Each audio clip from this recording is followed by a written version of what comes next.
ସତର୍କ ରୁହନ୍ତୁ ଏହିସବୁ ଜିଲ୍ଲାବାସୀ। ଆଗାମୀ 3 ଘଣ୍ଟାରେ ପ୍ରବଳ ବର୍ଷା ନେଇ ଆଲର୍ଟ ଜାରି। ଭୁବନେଶ୍ୱର ରାଜ୍ୟରେ କାଳବୈଶାଖୀ ବର୍ଷା ଲାଗି ରହିଛି। ପାଗ ଠିକ୍ ରହିବା ସହ ଖରା ହେଉଥିବା ବେଳେ ଅଚାନକ କଳାହାଣ୍ଡିଆ ମେଘ ଘୋଟି ଆସୁଛି। ଆଉ ଏହାପରେ ବିଜୁଳି ଘଡ଼ଘଡ଼ି ସହ ପ୍ରବଳ ବର୍ଷା ପବନ ହେଉଛି। ରାଜ୍ୟରେ ଏପରି ସ୍ଥିତି ଆହୁରି 4 ଦିନ ଅର୍ଥାତ୍ 24 ତାରିଖ ପର୍ଯ୍ୟନ୍ତ ଲାଗି ରହିବ। ତେବେ ଏହାରି ମଧ୍ୟରେ ଆଗାମୀ 3 ଘଣ୍ଟା ମଧ୍ୟରେ ବର୍ଷା ହେବା ନେଇ ଆଲର୍ଟ ଜାରି କରିଛି ଭୁବନେଶ୍ୱର ଆଞ୍ଚଳିକ ପାଣିପାଗ ବିଜ୍ଞାନ କେନ୍ଦ୍ର। ଆଗାମୀ 3 ଘଣ୍ଟାରେ କନ୍ଧମାଳ, ଗଞ୍ଜାମ, ରାୟଗଡ଼ା, କଳାହାଣ୍ଡି, ମୟୂରଭଞ୍ଜ, କେନ୍ଦୁଝର, ଅନୁଗୁଳ, ଭଦ୍ରକ, ବାଲେଶ୍ୱର, ଯାଜପୁର ଏବଂ କୋରାପୁଟ ଜିଲ୍ଲାକୁ ଘଡ଼ଘଡ଼ି ବିଜୁଳି ସହିତ ବର୍ଷା ହେବା ନେଇ ସମ୍ଭାବନା ରହିଛି। ଏଥିସହିତ ସେହି ସମୟରେ 40ରୁ 50 କିଲୋମିଟର ବେଗରେ ଘଣ୍ଟା ପ୍ରତି ପବନ ବହିବ। ଏନେଇ ଏହିସବୁ ଜିଲ୍ଲାକୁ ଆଞ୍ଚଳିକ ପାଣିପାଗ ବିଜ୍ଞାନ କେନ୍ଦ୍ର ପକ୍ଷରୁ ଅରେଞ୍ଜ ୱାର୍ଣ୍ଣିଂ ଜାରି କରାଯାଇଛି।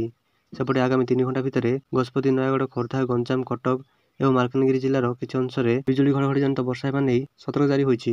ଏହିସବୁ ଜିଲ୍ଲାରେ ପବନର ବେଗ ଘଣ୍ଟା ପ୍ରତି 30ରୁ 40 କିଲୋମିଟର ବେଗରେ ରହିବାର ସମ୍ଭାବନା ରହିଥିବା ବେଳେ ପ୍ରବଳ ବଜ୍ରପାତ ହେବ।